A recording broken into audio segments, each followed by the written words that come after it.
Moi, j'aimerais bien en savoir un petit peu plus, Loane, sur ton histoire de vie. Oui. Comment tu la décrirais, ton histoire? Comment ta vie, elle commence? Dans quel cadre est-ce que tu grandis? Moi, je pense qu'on pourrait faire une super série Netflix sur ma vie, parce qu'il Ouais? s'est passé énormément de choses. Après, bon, il faudrait beaucoup de temps pour que je raconte tout, mais si je fais dans sa globalité, moi, j'ai vécu globalement 4 ans sur un bateau, en 2 Ouais. étapes, de ma naissance à mes 3 ans, après de mes 10 ans à mes 11 ans. Il s'est passé quelques petites choses. Pourquoi sur un bateau? C'était le rêve de mon père, de faire Ouais. le tour du monde en catamaran. Donc, il l'a fait pendant 3 ans. Il a dû revenir pour le travail, pour des problèmes. Et c'était son rêve de repartir. On est reparti quand j'ai eu 10 ans. On est resté presque une année. Et sauf que mon père a trompé ma mère avec une dominicaine. Donc, ma mère n'a pas accepté. Elle a décidé de se séparer. À l'heure actuelle, il est toujours marié avec elle. Donc, c'est D'accord. que finalement, il a peut-être fait le bon choix. Et donc, lui, il est resté vivre sur son bateau. Et nous, on est retournés en France. Et je pense qu'il a mal vécu le fait qu'on l'ait. Il a vécu ça comme un abandon, Oui. que ses enfants n'aient pas décidé de rester avec lui, qu'ils ont décidé de rentrer en France. Après, c'est pas facile. Il s'est retrouvé sans la femme qu'il aime à la base. Il s'est retrouvé sans ses enfants. Il s'est retrouvé à l'autre bout du monde, tout seul. Donc, je pense que c'était pas évident pour lui. Et donc, ça a cassé, je pense, un lien qu'il y avait entre nous. Au début, j'avais un peu la petite vie parfaite, ma mère femme au foyer. On avait un beau train de vie. Mon père a gagné très bien sa vie. Franchement, j'avais rien à dire. C'était l'enfance idéale. Et à partir du moment où ils se sont séparés, tout a commencé à être chamboulé. Ma mère, elle s'est mise à travailler beaucoup. Donc, j'ai dû être autonome très vite. Alors que ma mère, elle me couvait, elle faisait tout pour moi. J'allais à l'école toute seule, je vais faire mes devoirs toute seule, je vais me faire à manger toute seule. Je vivais un peu toute seule. J'avais un frère avec qui je m'entendais pas du tout. Depuis que je suis petite, il me tapait tout le temps. C'était la guerre. Vous avez combien d'écart? 2 ans. 2 2 ans. ans d'écart. Plus âgé que toi ou plus Ouais, jeune? plus âgé. Plus âgé. Ouais, c'était la guerre. C'était vraiment la guerre. Donc, c'est-à-dire, des fois, quand je me retrouvais toute seule avec lui, il y avait la meilleure amie de ma mère qui devait faire 30 minutes de route pour venir me sauver parce que il me tapait trop, quoi. Mais il te frappait pour enfin, on frappe jamais pour rigoler ou pour s'amuser, moi, je trouve. Je sais pas, ouais, Mais vraiment. il te frappait fort? Ah oui, mais des fois, il m'enfermait dans les housses de couette, il m'étouffait jusqu'à ce que je le supplie de sortir. Enfin, c'était des trucs abominables. Ah, c'était de la torture! C'était pas tout le temps, hein. Mais quand il s'y mettait, ouais, c'était chiant.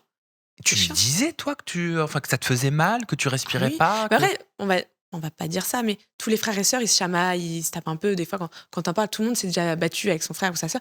Mais moi, j'ai vraiment un peu mal vécu quand même. C'était une période un peu compliquée. Et voilà. Et puis après, mon père, il était à l'étranger. J'allais souvent en vacances là-bas.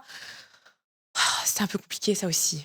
On va dire que dans mon adolescence, comme j'avais expliqué un peu sur le plateau de W9, ma première fois, c'était pas voulu. J'ai subi de plusieurs membres de ma famille des violences.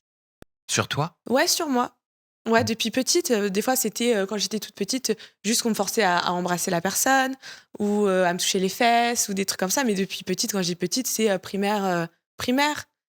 Après, collège aussi. T'avais moins de 10 ans donc, quand ça a commencé? Oui. Oui, oui, oui, oui. Les tout premiers trucs un peu bizarres, mais c'était de plusieurs personnes différentes. J'ai même des amis à moi de qui j'ai subi des agressions sexuelles aussi. C'était donc au départ dans le cercle familial? Au départ, ouais. Ça Et a commencé comme ça. plus que des hommes ou il y avait des femmes Non, que aussi? des hommes. Que des hommes. Ouais. OK. Des hommes en qui tu confiance au départ? Après, quand c'est ta famille, t'as toujours confiance. En fait, t'as cette image de la famille, c'est la famille. On mélange pas tout, tu vois. Donc après, je me suis dit, bon, c'est pour rigoler, tu vois. C'est une marque d'affection peut-être. Tu sais, quand t'es petit, t'as pas trop la notion du bien et du mal. Tu te dis, et puis moi, j'avais, comme, on va dire que j'étais pas proche de mon frère. On se battait tout le temps. C'est-à-dire, j'avais aussi cette crainte. Je me Oui. disais qu'il va me protéger. Mon père, il travaillait beaucoup, il était pas souvent, on n'était pas forcément très proches. Ma mère, je m'imaginais pas lui dire. Enfin, tu vois, moi, quand j'étais jeune, je parlais pas beaucoup. Je jouais beaucoup au Barbie, j'étais dans mon monde, mais j'étais, tu sais, un peu fleur bleue bisounours. Moi, tout est beau, tout est rose. Un peu timide, gênée de dire les choses. J'étais, voilà, une petite puce, quoi.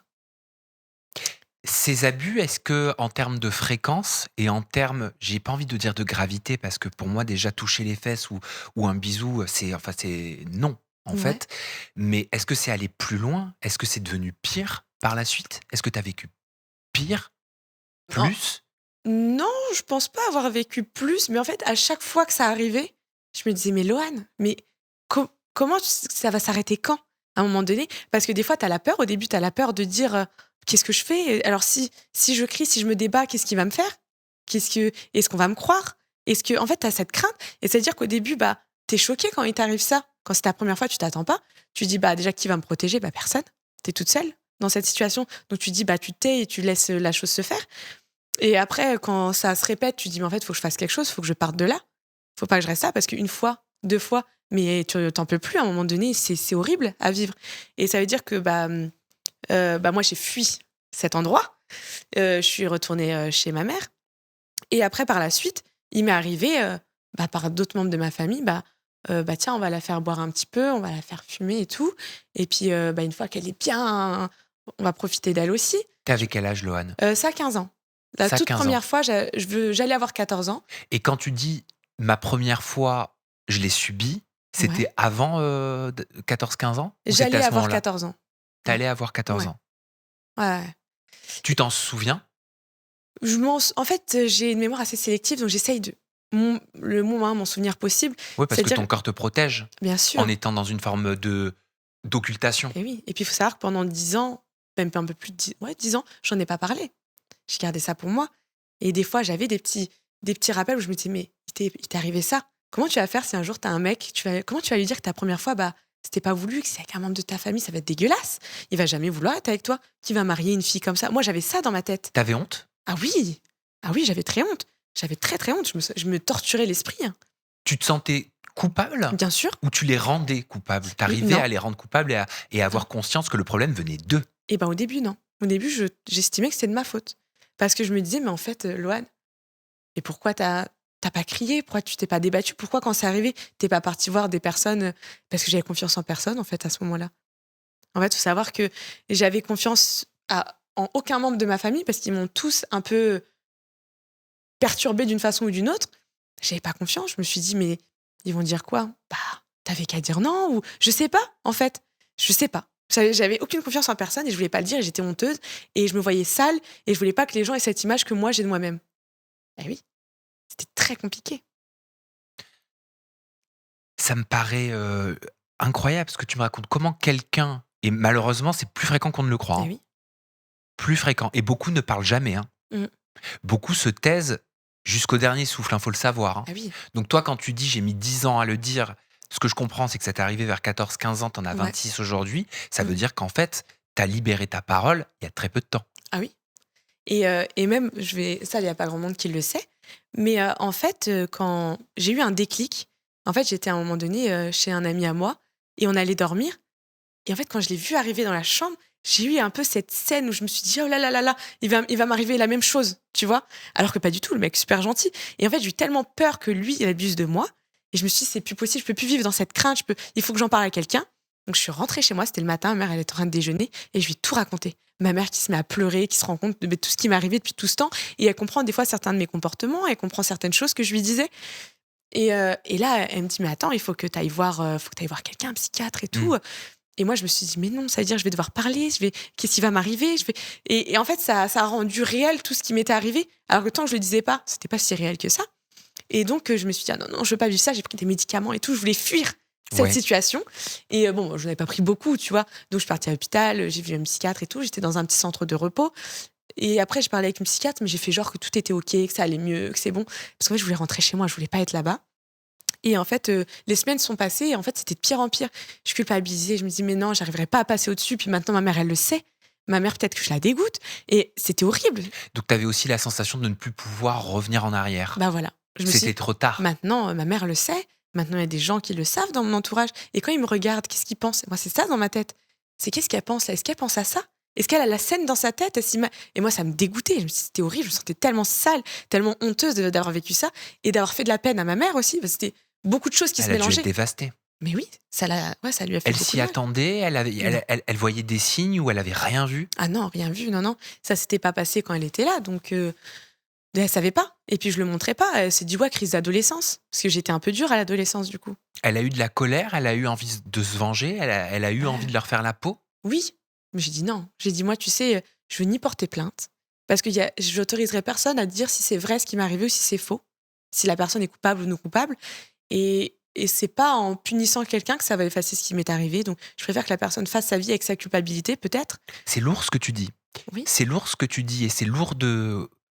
Même le poids des mots que tu emploies est lourd de sens et de conséquences, je trouve, parce que tu es en train d'exprimer que porter plainte, et je crois qu'il faut le faire, et il faut Ouais. encourager à le faire. J'en suis convaincu, mais je l'avais jamais vu avec cette perception-là. Ouais. C'est-à-dire, tu as quelqu'un d'extérieur, une Mmh. tierce personne, qui va te dire et décider Ouais. si ce que tu as vécu, c'est vraiment passé ou pas. Exactement. Et cette attente-là, elle doit être terrible. Et oui. Vouer se accorder la vérité de ce que tu as vécu entre les mains de quelqu'un que tu connais pas, ça doit Mmh. être terrible. C'est terrible. Et puis moi, ça me soulage pas. Enfin, je ressentirai aucun soulagement de savoir que la personne, elle est en prison ou qu'elle a payé pour. Ça me soulagera pas parce que ça enlèvera pas ce qui m'est arrivé. Ça enlèvera pas toute la torture que j'ai eue en moi et tout ce que. Non, et je veux pas le mal des gens. Être enfermé pour quelque. Je sais pas. Oui, quand tu vis quelqu'un, oui, tu dois être enfermé, oui, tu dois être puni. Mais moi, je ferai pas subir ça à quelqu'un.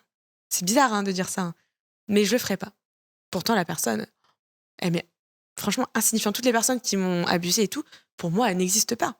Elles n'existent pas, elles n'existent pas, réellement. Ça t'a bouleversé l'affaire Gisèle Pellico quand elle est sortie publiquement? Je dirais pas que ça m'a bouleversée, mais je comprends ce qu'elle doit ressentir. Bah, elle, c'est encore un niveau différent, mais je comprends que tu te sens sale, en fait, et c'est horrible. C'est quelque chose que tu peux pas enlever. C'était son mari. Et oui. En fait, c'est généralement les personnes en qui tu as le plus confiance qui te font les pires choses, que ce soit amicales, familiales. Ah oui, c'est les personnes les plus proches qui te torturent le plus, en vérité. Tu les as déjà revus, ces hommes? Oui, parce qu'au début, je faisais un déni de tout ça et je continuais à parler avec ces gens, à rigoler avec ces gens. Ah oui? Encore aujourd'hui? Non. Non, non, Plus non, non, non. aujourd'hui, hein. Avec les années, je me suis dit: «Non, mais attends, mais qu'est-ce que tu es en train de faire? Tu te rends compte de tout ce qui s'est passé? Tu peux pas parler et t'asseoir à la même table que ces gens-là, c'est pas Mmh. possible». Donc avec les années, parce que moi, il y a plein de choses que j'osais pas faire. J'étais, très timide et tout, donc j'avais peur de beaucoup de choses, donc je le faisais pas. Avec le temps, je me suis éloignée. Je me suis dit: Éloigne-toi parce que ça va te faire du mal». Parce que comment tu peux accepter de parler avec ces gens-là? C'est comme si tu étais OK avec tout ce qui s'était passé et c'est non. Ça a eu un impact par la suite, sur tes relations? Est-ce que est-ce que quand tu vis ta première fois, mais parce que tu l'as décidé, Mmh. tu le vois, tu le vis comme ta première fois ou tu le vis comme une seconde fois? Moi, j'ai l'impression que toutes mes relations, la majeure partie de mes relations, elles étaient biaisées, en vérité.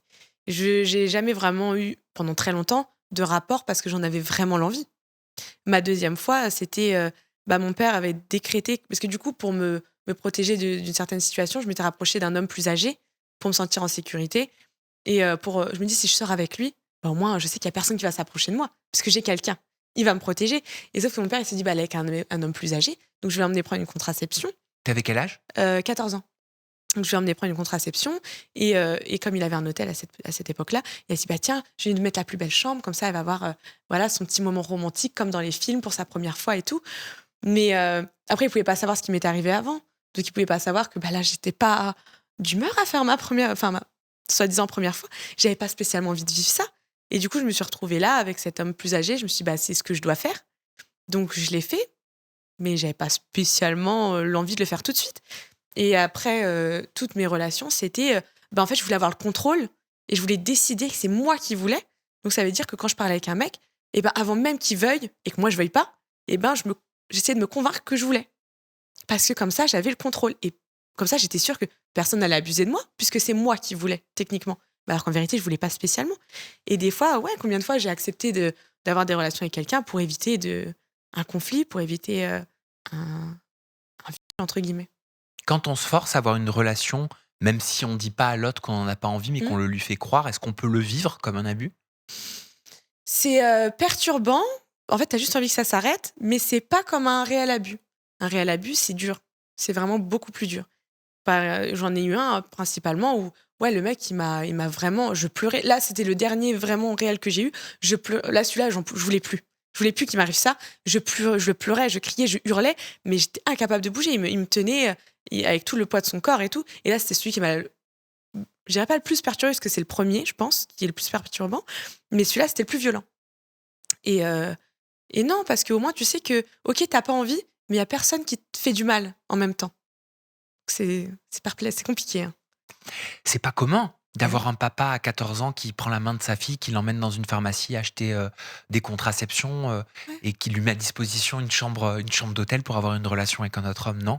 Je pense que lui, peut-être que ses relations, elles ont été biaisées aussi dans son enfance. Moi, je pense que ça a pas forcément, dû être, tout rose aussi. Il a dû vivre des choses, je pense. C'est pas quelqu'un de mauvais, mais je pense qu'il a une vision de la société qui est très différente de la majeure partie de la population et après c'est propre à lui et je pense qu'il pensait bien faire, en fait. Parce Mmh. que lui je pense que peut-être que lui, dans sa jeunesse, il a pas eu, les connaissances qu'il aurait dû avoir et en fait, il voulait que nous, on soit bien briefés pour pas qu'il nous arrive de choses un peu particulières et en fait, je pense qu'il a projeté sa frustration de quand il a été jeune, de peut-être ce qui lui est arrivé. Il voulait tellement pas que ça nous arrive qu'en fait, il pensait bien faire et il a mal fait. Moi, je le vois comme ça. Il a su ce qui t'était arrivé? Il a su, les abus que tu avais vécus dans ta famille? Heu, Subis? en fait, il a su parce que moi, quand j'ai eu, ces petits problèmes et que j'ai été voir la psychiatre et tout et à un moment donné, moi, c'était trop pour moi et je voulais en finir. Donc, j'ai fait un acte assez fort. Je suis partie, dans j'ai écrit une lettre à ma mère. Je suis partie Ouais. dans le garage de ma maison et en fait, je me suis et en fait, j'avais pas grand-chose, j'avais pas de fil ou quoi et j'ai fait ça avec des rideaux et en fait, j'ai perdu connaissance et avec le poids et ben, le nœud s'est défait et ça m'avait brûlé là et tout et j'étais inconsciente Mmh. et en fait, c'est marrant parce que je voyais la scène, j'étais inconsciente, mais je voyais la scène comme si je la voyais à 360 et je voyais tout ce qui se passait. Quand j'ai raconté à ma mère, elle m'a dit: «Mais comment tu peux savoir tout ça? Tu étais inconsciente». Je voyais tout. Donc c'est à dire, je pense que j'étais partie d'un Pardon, ça me touche ce que tu oui, non. racontes. Ah bah, tu vas me faire pleurer. Et oui. Et du coup, ouais, j'étais arrivée à un stade où je voulais plus, vivre tout ça. Et en fait, c'est quand je me suis réveillée à l'hôpital, la première chose, j'étais intubée. La première chose que j'ai écrit sur un papier à ma mère, je lui ai dit: «Mais pourquoi je suis là?» Je me suis dit: «Mais ça va s'arrêter quand?» J'ai tout fait. Genre, j'avais tout fait, je voulais plus. Et en fait, il y a une infirmière qui est venue et qui m'a raconté qu'elle aussi lui était arrivé ça quand elle était Mmh. plus jeune et tout. Et que maintenant, elle avait un mari qui était au courant. Je dis: «Ah ouais?» Je lui ai dit: «Mais tu raconté ça à ton mec, il en pense quoi? Ça le dégoûte pas? Il est pas déçu, choqué et tout?» Et elle me dit: «Mais non, mais il me soutient, mais en fait, c'est pas toi qui dois culpabiliser». Et en fait, le fait de voir une femme qui a eu un enfant, qui a un mari et à qui c'est arrivé ça et comment elle l'a vécu, comment elle l'a appréhendé, je me suis dit: «Mais en fait, c'est toi la folle». Je dis: «Mais en fait, c'est pas de ta faute». Oui, des fois, j'y repense encore et je me dis: «Est-ce que c'était pas un peu de ma faute?» Non. Et après, Mmh. j'enlève cette pensée, mais cette dame-là, elle m'a sauvée, hein. Heureusement que tu l'as eu sur ton chemin, cette Et oui, dame-là. mais oui. Parce que peut-être que tu serais pas là aujourd'hui. Ah non, mais c'est elle. Franchement, tout Voilà. le monde m'a parlé des psychiatres, de tout ce que tu veux, ça n'a jamais rien fait. Et elle, oui. Elle m'a parlé 10 minutes, mais c'était les plus belles choses qu'on aurait pu me dire dans ma vie. Et tu as conscience, toi, Loane, aujourd'hui, que le discours que tu as, même s'il est pas évident, même si ça fait remonter plein de choses, Ouais, et bah, tu peux avoir l'effet que toi, tu as eu avec cette dame, tu peux le faire à d'autres personnes. ah oui, mais je l'espère. Tu en as conscience de ça? Mais j'espère, en fait, au début, c'est jamais évident de savoir comment en parler, comment dire. Le fait que je sois un personnage public, entre guillemets, j'ai peut-être un peu plus d'impact qu'une personne lambda. Et c'est vrai que j'aimerais tellement que toutes les filles à qui c'est arrivé, mais elles arrêtent de culpabiliser parce que moi, ça m'a torturée mais pendant des années. Et en fait, non. J'entendais des fois, mais c'est pas de votre faute, c'est pas de votre faute. Mais c'est des gens qui l'ont peut-être pas vécu, Oui, tu vois. oui. Donc oui, et je sais ce que ça fait de culpabiliser et d'être torturée par ça. Et de se dire, mais je suis sale et personne ne voudra de moi. Mais alors que pas du tout. En fait, ça fait la force de qui je suis maintenant. Et maintenant, je vais pas dire que je suis contente qu'il me soit arrivé ça, mais je me dis, pour connaître la lumière, il faut avoir été dans l'obscurité. C'est-à-dire, sans avoir connu vraiment le sombre, sombre, sombre, et ben, tu peux pas être une personne rayonnante et lumineuse. Je pense que c'est pas possible. Et ton père, il l'a su? Et il l'a su, et en fait, il m'a dit, pourquoi t'es pas venu travailler, parce que j'étais à l'hôpital et tout. Ouais. Et je lui ai dit, écoute, je t'expliquerai quand je serai prête. Et j'ai été lui dire, et il m'a dit, bah écoute, il me faut les deux versions. Je peux pas te Ouh. croire sur parole. Donc là, je me suis dit, Non. j'ai pas demandé à ce que tu me dises tu as raison, tu as tort, c'est vrai ou c'est pas vrai. Tu me demandes pourquoi je suis pas venue travailler, pourquoi j'étais à l'hôpital. Je te le dis. Ouais. Après, je t'ai rien demandé de plus. T'attendais pas un juge? Non, non, non.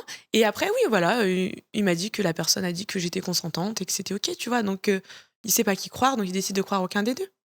Mais j'ai rien demandé, moi, tu vois. Et est-ce que ça a cassé, ta relation avec ton père ou vous avez encore des relations malgré ça? Elle était déjà un peu faible, cette Abîmée? relation. Et après, avec le temps, au début, je lui ai pas arrêté de lui parler tout de suite, parce que moi, je mets du temps avant de prendre conscience des choses, avant de me dire, mais Loane, c'est pas possible. Et quelques mois après, ouais, j'ai arrêté de lui parler. Ouais. Donc là, vous vous parlez plus? Non, non, non, on se parle plus du tout. Après, à un moment donné, j'ai dit à ma sœur, parce que mon père actuellement, il est incarcéré. Donc, j'ai demandé à ma sœur de lui faire passer le message, comme quoi je voudrais lui parler, en fait, pour lui expliquer pourquoi, justement, je lui parlais pas. Mais il a pas voulu. Il a pas voulu. Il a pas... Il est incarcéré en France? Ouais. Pourquoi il est incarcéré? Pour trafic de drogue internationale. D'accord. Ouais, c'est particulier. Je m'y attends. En fait, mon père, c'est un peu style hippie. Le mec, il boit pas, il fume pas, il pas rien du tout, spirituel et tout. Et je pense qu'il s'est retrouvé à fréquenter les mauvaises personnes, mauvais endroits, au mauvais moment. Et voilà. Tu te dis des fois qu'il peut t'écouter? Il peut entendre ce discours-là? Je pense qu'il a déjà certainement dû me voir à la télé, mais ça, j'en parle pas. Mais non, déjà, il a pas accès au réseau, il a pas accès la télé, ça passe pas à la télé. Mais ça me dérange pas qu'il entende ce que je dis parce que c'est ma vie, c'est comment je l'ai vécu. Et j'en ai marre de protéger tout le temps tout le monde et de me cacher, de me dire, je peux pas en parler, ça peut nuire à telle personne.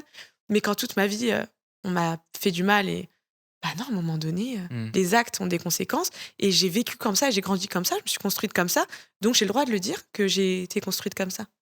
Le psy, ça t'a aidé? Le psy ne m'a pas aidée. Ah, ça t'a pas aidé? Non, non, pas du tout.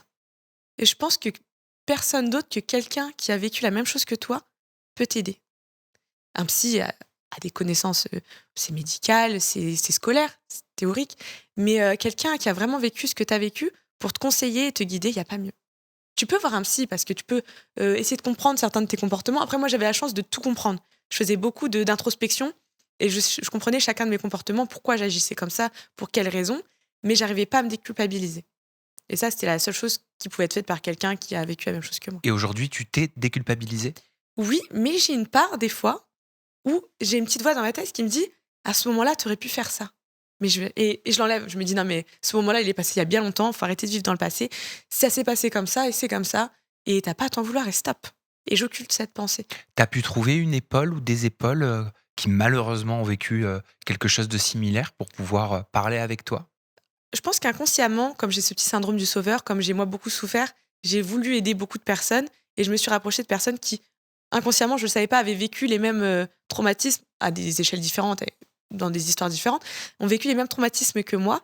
Et je pense que inconsciemment, on se reconnaît Mmh. avec ces personnes-là. Les personnes torturées, tu sais, celles qui rigolent tout le temps, qui sont très solaires. Comme je dis, les personnes les plus solaires, c'est celles qui ont connu les pires choses, les pires obscurités. Donc, je me suis rapprochée de ces personnes-là et j'ai voulu les aider psychologiquement, euh, socialement et tout.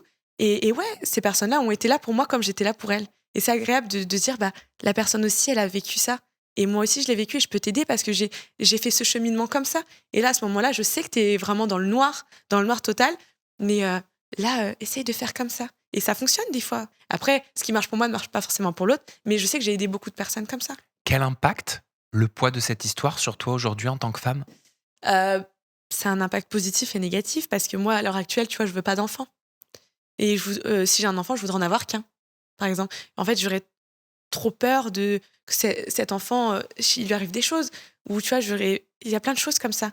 J'ai peur de beaucoup de choses quand je vois des, des enfants jouer ensemble. J'ai toujours, est-ce qu'il lui est pas arrivé un truc à lui, tu vois? Est-ce qu'on sait pas? Mais peut-être que cette, en fait, ça me perturbe un peu moi dans ma vie, ma conception de la famille. Mais sinon, ça fait ma force aussi, je pense. Ça fait qui je suis maintenant. T'as envie de devenir mère? Et j'ai pas envie de devenir mère, non. Non? Non. Peut-être plus tard si je suis avec un homme en qui j'ai confiance et qui je me sens bien, mais je voudrais pas plus qu'un enfant. J'en serais incapable. Et pour l'instant, c'est pas une envie et tu as le droit. Ouais. Et est-ce que tu la ressens, malgré tout, cette pression sur les réseaux parce que tu es une femme? Il faut que tu deviennes mère Non, ça je le ressens pas, ou mais ça va mieux aujourd'hui? non, ça va. Moi, le fait de parce que je suis une femme, faut être mère, non, pas spécialement. Je trouve que c'est une génération, il y a plein de gens qui veulent pas avoir d'enfants. Les naissances, elles baissent beaucoup, donc c'est répandu. J'ai pas besoin de justifier de pourquoi j'ai pas envie, donc c'est ok. Mmh. Comment tu le vois ton avenir, Loane, sur les 10 prochaines années? Oh waouh. Comment tu te rêves? Alors, en fait, il faut savoir, c'est que moi, je vis au jour le jour. J'essaye de pas trop rêver parce que ce que tu rêves aujourd'hui n'est pas forcément ce que tu voudras demain. Et je pense que toutes tes envies ont un impact sur ton avenir. Donc, j'essaie de pas avoir trop d'envie pour pas interférer dans mon futur. Je suis un peu spirituelle dans les bords. Mais moi, je veux juste être en paix. Je veux juste être heureuse, dans la simplicité. En vérité, moi, j'aime les choses simples. Au soleil, dans une petite maison tranquille avec des gens que j'aime, mes amis, partie de ma famille peut-être. Est-ce que tu es heureuse aujourd'hui? Aujourd'hui, je suis heureuse. C'est marrant parce que là actuellement, j'ai pas de travail, j'ai on va dire un peu rien, mais en fait, je suis tellement bien entourée avec des amis, j'ai réussi à me construire ma propre famille et je suis tellement bien. Genre, je suis avec eux tous les jours et c'est ça qui me fait du bien. Genre, je veux rien de plus. Pour l'instant, en tout cas, ça me convient. La télé, tu as envie de continuer? La télé, je suis ni pour continuer, ni pour arrêter. En fait, s'il y a un programme qui moi, je suis mon instinct. Si on me propose une télé et que je sens que je dois y aller, j'irai Et si je sens qu'il n'y en a plus aucune qui m'intéresse, bah, j'irai pas. Loane, merci Bah, pour merci à cet toi. échange qu'on a partagé ensemble. T'es un petit bout de femme juste incroyable. Merci. Et t'as une sincérité et t'as une solarité dans ta façon de parler, dans ta façon de t'exprimer, dans même la tonalité de ta voix. Même quand tu parles pas, en fait, il y a quelque chose qui, Ah. qui pétille. T'es une star. C'est trop mignon. Bah oui, non, mais je te vois comme une star. Voilà, vraiment, Merci. tu brilles, t'attires le regard. T'as quelque Ok. chose qui attire. T'as une aura. Ah ouais? Oui. Ah bah Je merci. sais pas si vous la voyez à travers l'écran. Moi, je le vis en vrai, Oui. le moment. Mais je crois même que je te l'ai dit quand je t'ai eu au téléphone. Ah, c'est possible. Ouais, je sais T'as un pas. truc quand tu parles, il y a quelque chose dans ta voix, dans ton énergie. C'est peut-être la sincérité qui fait. Parce qu'il y a beaucoup de personnes qui parlent avec des filtres et Oui. qui sont sur la retenue. Mais moi, je parle tellement à cœur ouvert que peut-être que ça se ressent aussi. Eh ben écoute, c'est cool et c'est positif. Bah, Dans ce merci de cas, m'avoir invité en tout cas. Ça avec m'a fait plaisir, Loane. J'espère qu'on se reverra bientôt. Et oui. Je mets tes réseaux sociaux, TikTok, Instagram, lien cliquable dans la description de cette vidéo. Et on se retrouve très bientôt avec une nouvelle personnalité des réseaux. Prenez soin de vous et des gens que vous aimez. Bye bye.